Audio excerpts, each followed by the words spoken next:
The XY Advisor podcast is intended for professional financial advisors. All discussion is limited to publicly available information and should not be interpreted as legal, professional, or financial advice. XY Advisor does not hold an AFS license nor provide any financial services. Before making investment decisions, you should obtain financial advice from a qualified financial advisor.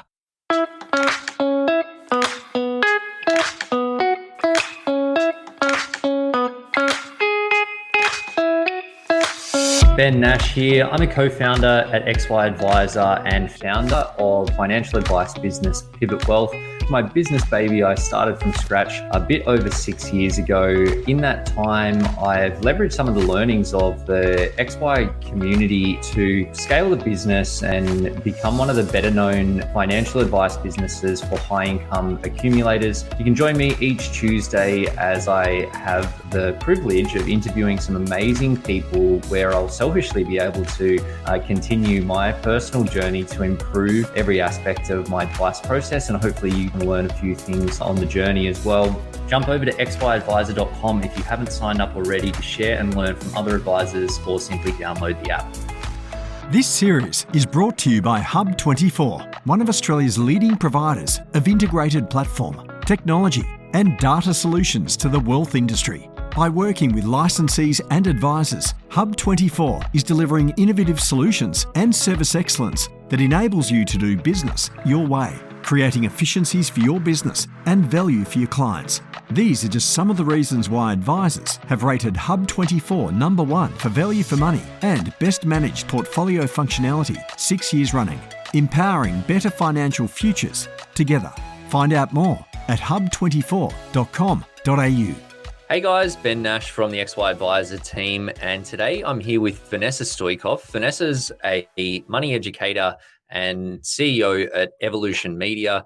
She's also an author and just released her second book, which I'm keen to chat about, which is called The 5 Conversations About Money That Will Radically Change Your Life. Vanessa, thanks for joining us. Thanks for having me. Look, I thought we'd start with the book, seeing as it's just come out. What's it about? What led you to write it? And I suppose as advisors, we're all interested in these important money conversations. So I'm keen to learn. Sure. Yeah. Well, I've been encouraging people to have money conversations for a long time now. I've run Evolution Media Group for 23 years. And I've found myself telling the public through media that I'm a money educator, and people go, "Oh, does that mean you're a financial advisor?" I'm like, not at all. What I can educate you on is how to talk about money, how to understand what people who are in the money industry are talking about, and how to educate yourself so you can empower yourself to connect with the financial advice and the investment and superannuation industries. So, when I go to write a consumer book that's outside my B2B realm, because I have worked in advisor land, I guess, in a media perspective for a long time, I founded NMP Education and then sold that business. So I guess when I wanted to write a consumer book, I wanted to do something that would get people opening a dialogue and lose the taboos of talking about money, because the world's shifted so much that everyone needs to, what I call, get real and just be authentic about their money situation, because there's going to be people who you can learn from. There's going to be people who can point you in the right direction. And I think the more the dialogue opens between people, so my book is The 5 Conversations About Money to Radically Change Your Life, and it's published by Mango, which is an international publisher. So it's published globally. It's not out in the UK until the 1st of November. America, it's out, it's released, and places like Walmart have picked it up. So it's not a small initiative. I wanted to do something global and have a global conversation. But the 5 conversations in the book are the conversation about money with yourself. Where are you at?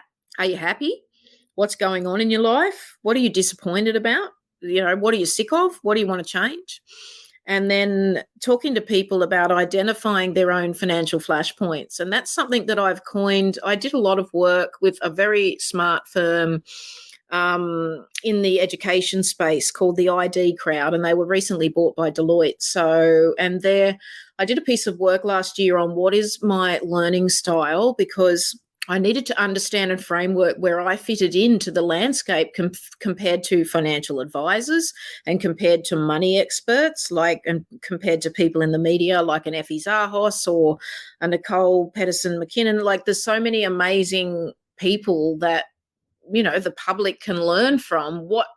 What seat at the table do I hold? And really, the one I hold has always been, I started as a journalist and I'm a storyteller. So me telling stories for people and getting them to understand their own money story is where I add best value. And so, where'd you come from? How'd you grow up? What's holding you back now? Like, what do you want to do that you're not? How do you change?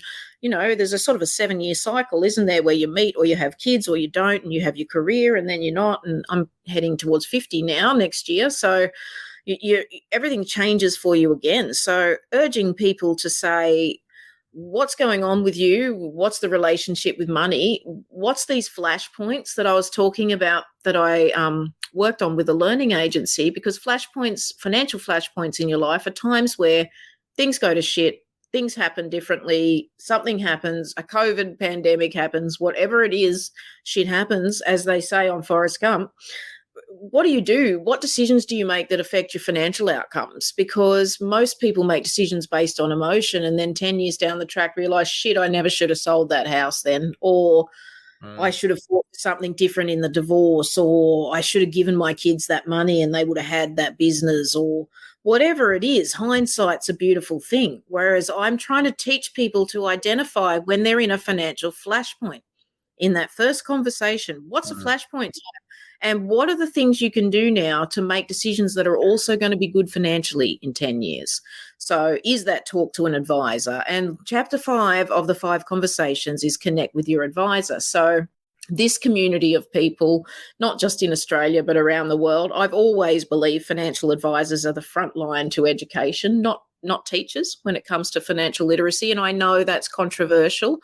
But until the school system changes, I honestly believe that advisors have this really big role in actually helping people understand how to make strategic financial decisions. And, I believe that with all my heart, but I need people to think that they want that and need that.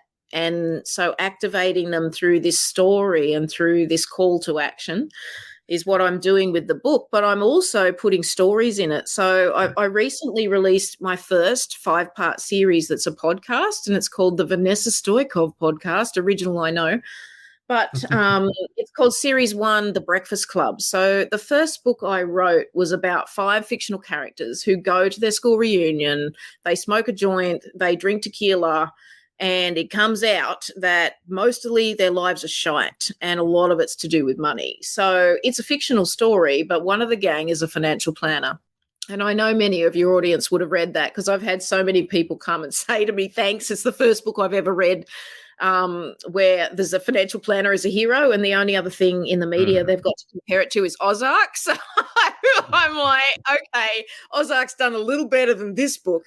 But, the fact is you can write into a storyline how people give sage financial insight and people go, wow, like I'd never thought of that. And they're all smart people in their own way. They just didn't think like that. So I called my financial advisor in that, Ben, ironically, there you go. And Ben has extreme emotional intelligence, which is his superpower. So anyway, the book is called The Breakfast Club for 40-somethings, and the podcast is Series 1, The Breakfast Club. So I had got this team together with this guy, Darren Lake, who's an ARIA award-winning, very cool producer. Like, I love working with creatives that are just cool. And they helped me do a scripted narrative with voice actors and everything in this podcast. So it's actually the characters from my book brought to life. And then I explore each this advisor talked about, and then I get a person from financial services, a CEO, one of my friends, to sit and chat about that character. So one of the characters obviously is Roxy, that your chairman and all-round good guy, and he talks about Jasper, and he's like, why did you give me Jasper? Because Jasper's the loser that lives with his mum and sponges off everyone for beers. And I'm like, everybody loves Jasper. In actual fact, he's the most lovable character in the book. But that's a freebie. I would love advisors to listen to it and to tell their clients about it, simply because I paid for it myself and there's no advertising on it, because I wanted to do it. I wanted to give another dimension to these characters so people could understand the concept of strategic financial advice and the concept of financial flashpoints and how other people have grappled with it. And for years, I've tried to get around. I mean, I used to have a financial services license when I owned No More Practice, and that cost me a bloody fortune. I've always owned my own business. You know, I paid all those costs. I was so happy to get rid of that license. So, you know, I've had to find ways, as you guys, you know, live by that law. I've had to find ways to tell stories that don't contravene compliance or laws. So fictional characters have been really powerful for me, because you cannot be blamed for giving fictional characters fictional advice that you may or may listen to or not. You know, it's the perfect storm, because finding case studies in our industry and media is hard, because who wants to go on camera and talk about the financial situation? It's hard to make people do that. It's actually really quite hard. Yeah, absolutely. We've done a few client stories with our clients in my financial planning business, Pivot Wealth, and it's a fine line to tread, because people generally well, not all people, but some people are okay to talk about it, but no one really wants to talk about the specifics. So it does make it challenging. But yeah, look, there's a lot there. I think that from what you said, that I've found that there are more people talking about money more. I think actually Barefoot Investor, I think, has opened up a lot of conversations around money, with it being so pervasive across the Australian consumer sort of landscape, and got a lot of people thinking about their money and understanding that some things are possible. It's great to see people talking more. I think we do still have a long way to go, but I also think that the emotional part of money is so big and so powerful, and often sits below the surface, that you see people that they might be smart cookies and pretty logical, rational people, but when it comes to money, they do irrational things. And I would wholeheartedly agree with what you said there about advisors being the right educators, because it's not just about the theory. It's not just about the rules or the economics or the financial markets. It's about balancing that the emotion that we're just talking about against the financial impacts of the different pathways in front of people. The emotions are important, the numbers are important, but what's really important is finding the right balance between the two. And I think the advisor's role is really to play both sides of that with our clients, to help them understand the emotions when it's not sometimes subconscious, then understand the numbers and find that balance. But I think that the emotional side is something that we probably need to talk about more, because as an advisor, you sort of get a sense of it with your clients, but it's also not something, they don't teach you that when you do your RG146 or you go for your accreditation. And it is starting to creep into a little bit more PD, but it really largely is ignored. So I think the more tools that we can have there, it's just going to help us have better conversations and have more of an impact with our clients. What's talking about content though, and getting people to engage? Obviously, your business, as you said, you've been at it for a bit over a couple of decades. What are some of the big lessons that you've learned about creating content that gets people to actually engage with their money?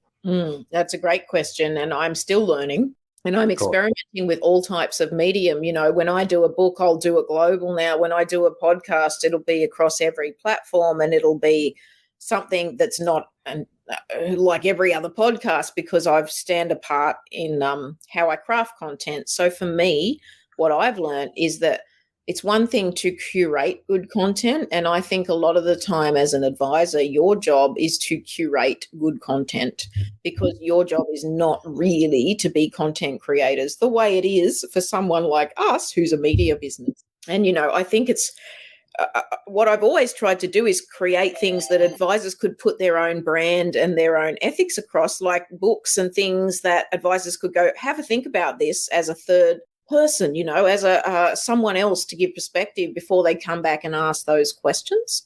So I feel like with storytelling, what I've learned is to craft things and to make them interesting, make them beautiful, make them, I'd say, engaging. Everyone says engaging, and it doesn't mean, I've got financial advisors writing romance stories for me. For example, Shane Sumner, and she's now getting, people doing podcasts about her romance stories because they're learning science-based ones around a theory that here's how it's proven a behavior, and now let's write a romance story around it. I've had animators who are 75 doing me Aesop fables in animation. Like, my website has a whole bunch of different style of storytelling. You can go and have a look in my blog and in the video section. And more, I've learned that it's a craft. Storytelling's a craft, and advisors need to learn their own story and they need to tell it beautifully. And that's something I'd say we could really do a lot of work on. I'd love to see advisors working more on what is their own story, what do they stand for, and building their own brand in that sense. But as far as creating original content to engage people, like, try and outsource as much as you can is what I'd say to advisors, with stuffing that you respect and love in curation more than just doing it all yourself, because content is a big beast, and it's a hungry beast. And you would know from doing this, it's a labor-intensive, time-consuming beast. Absolutely. Yeah, I know from the work with XY and in my financial advice business, I'm sort of the head of content as well, and it is all consuming, and there's so far that you can take it. Interested though to pick up on what you mentioned there about the advisor story. Like, why is that important, and how and where should that be used by advisors? Well, I think it's a process of self-assessment to say, what are my brand values and what are your brand values? For example, my brand values are authenticity and getting real. So just cut to the chase. That's one of my brand values. Another one, which I thought was amusing that my brand experts came up with for me, was appropriately inappropriate. And I'm like, there's somehow an insult in there, but I like the way you're thinking. So what I want people to do, and I don't think you can do it yourself, I would suggest advisors go and spend some money on someone who understands brand to help them define their brand attributes. And they come out of understanding your core values, and sometimes that sounds such a glib thing to say, but it took me a lot of years. And I worked with a guy called Glenn Campbell from Braveheart. And if people wanted to look him up, it's a process you go through. And it's not inexpensive. It's over it might be $5,000 or something. But at the end of that, he sort of comes up with, what is your essence as a person, as a professional, as your purpose? And mine ended up being a storyteller. And when I came to that, and you go to breakfast with him and you do stuff, and there's a journal, like, it's actually a process and you're paid for it. So I paid attention, but it seemed very simple to come back and tell Vanessa Stoykov she's a storyteller when I'd studied journalism at uni. It wasn't but it was for me quite profound, because I had grown a business. I was a leader of staff. I was, a whole bunch of things, stressed about cash flow, always all the things in a business that, made me not want to run one for a while there.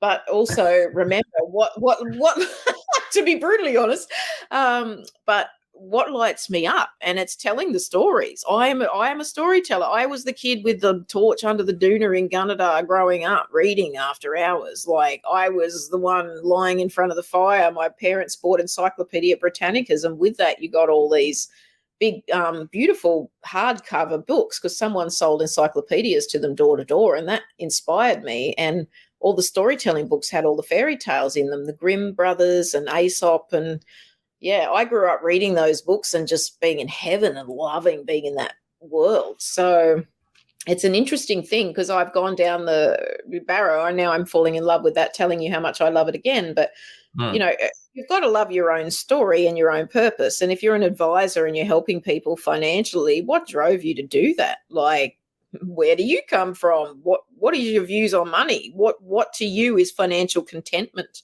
Like, I think advisors never let on enough about their own life, because everyone expects advisors to be really rich, because it's like going to a hairdresser with a shit haircut. You're like, no, thanks. So but the reality is like advisors are building small businesses. So I think it's okay to tell people how you do things if you're young. I've met lots of pretty switched on, cool young advisors in the shows I've done.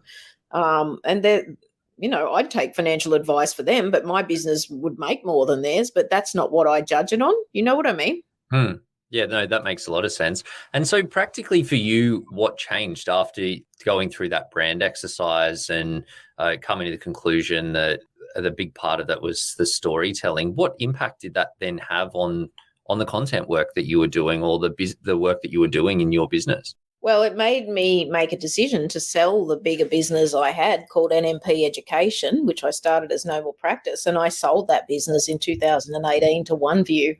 And so I commercialized an idea and I got a payout. I got 1.6 million in cash for that deal. And I mean, it could have been a lot more, but unfortunately, I mean, if you Google OneView, my advisors will know, like Sargon stiffed them, a deal went down, things happen, and, every landscape changes on deals. And that's something I've learned in my time as a small business owner, really. And I would say to advisors, be ambitious and think about yourself as a small business owner and how far you can go. And having a brand profile that people respect and hear your opinion and know what you stand for is valuable. It's a valuable asset to your business. So in some way, I've known that my whole life, but my business for 23 years has been Evolution Media Group.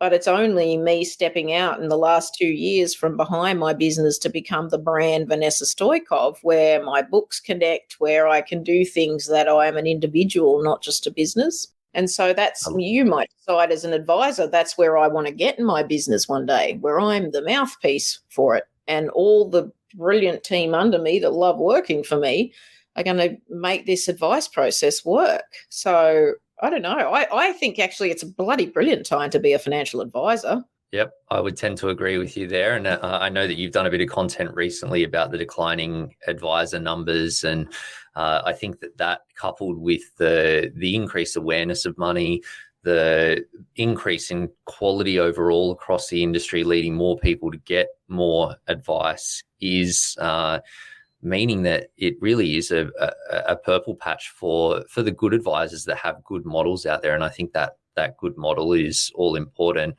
When we were chatting just offline, you mentioned that you've got this new project that you're working on, Wicked Problems, Visionary Investors, and you were just recently talking about those declining advisor numbers and how with 16,000 advisors, we're supposed to look after and cater to the needs of all of the people that want, need, and would benefit from financial advice.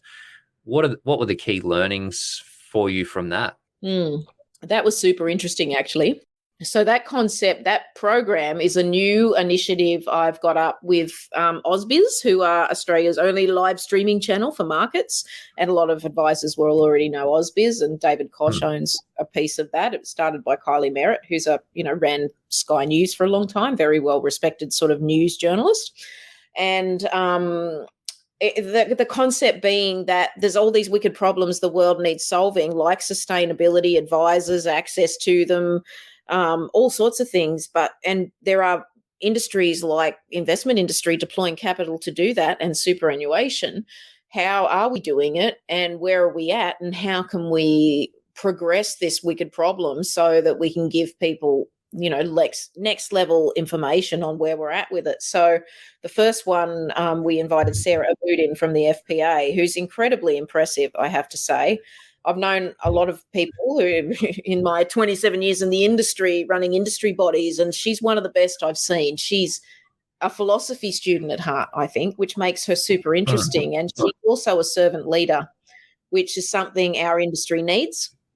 And she's very conscious of being a servant leader, and I really think that's going to be successful for our industry. So she was interesting to have on. And we also, Midwinter Bravura supported it. So I had to go out and find partnerships to make this show work, and Bravura did in helping advisors augment digital advice in their practices. So we talked a lot about the quality of advice review, and the fact that, now there's sort of been permission given for advisors to go forth and implement solutions that perhaps before may have been huge compliance issues, but it's still who's going to need and how did they do it? So it was a really practical discussion around where advisors should start thinking about that, how we can expand the reach of the existing 16,000 advisors we've got, because growing them from scratch takes a long time. You cannot grow a financial planner quickly. I mean, the FBA is doing a lot to get more into the profession, and I think there's other players doing that, and you guys would know that way better than me. But, it is kind of going to be a cool profession in the future, I think, now, financial planning. But the next you mean it wasn't already cool? What do you mean, Vanessa? I'm saying it's been cool forever, dude, but I don't know how many people are listening to me. So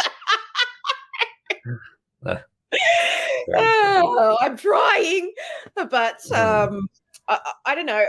There's an opportunity for digital to work, and then so the partner to digital is content. And hence, my interest in that wicked problem being solved that way. That's coming out on Ausbiz on Thursday, episode 1 of that. And I'll get the team to send you the details. We'd love advisors to watch it. It's free to watch. I think you just have to register on Ausbiz. And advisor ratings are involved too. So it's really good.